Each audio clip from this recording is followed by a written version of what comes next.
So hi Anna, it's so nice to meet Nice you. to meet you, Yasmin. Yeah. So why do you think the tech industry needs a book like Nevertheless She Persisted?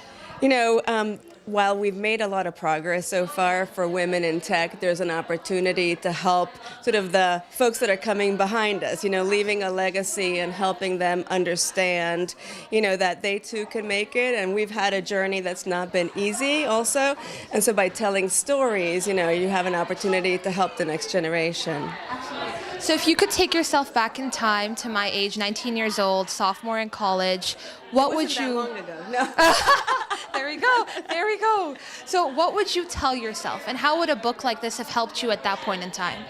If I were going back to being 19, what I would tell myself is that, the same thing, you still have to go for it, dream big, realize that there's going to be potholes along this journey, but there's lots of people along the way that are willing to help you. Don't be fearful, be sort of inspired by what you can be.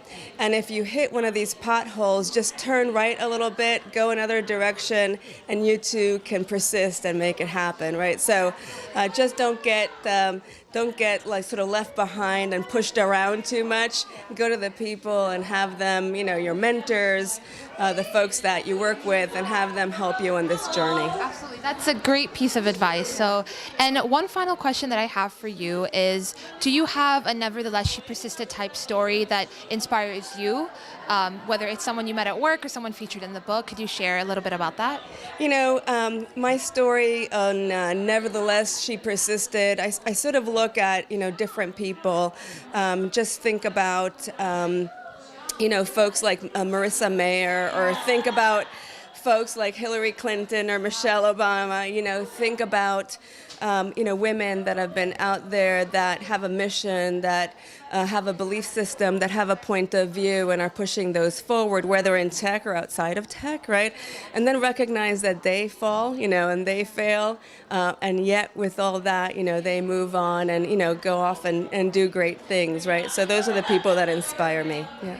That is so great. Thank you so much for your time. Ask her, what was it like during the process working with Pratima, the author? Okay. Yeah. So what was it like during the process working with Pratima, the author? I can't say that it was simple, right? Because I felt like I was, we're all busy. Poor Pratima is trying to tell our stories, and we're also trying to reflect on our own stories and try to figure out what's interesting in them that other people can learn from. So it was a journey going through the book for both of us, and I think we all learn from that journey. And it's inspiring almost to go back and hear your own, story and go, oh my God, that's really what happened. Yeah. I can tell you that before one of my Stanford CS finals, I looked at your story in the book, and that inspired me. I was skimming through the book and I said, I need some inspiration from women who've succeeded. I'm stressed and I don't know if I can do this, and it pushed me through. So thank you for your contribution towards the book and for inspiring a whole generation of girls just like me. I'm just glad that it inspired you, and you start with one person, and with one person you create a movement, right? So Absolutely. that's the way to go. Thank you. Absolutely. Thank you so much. Thank you.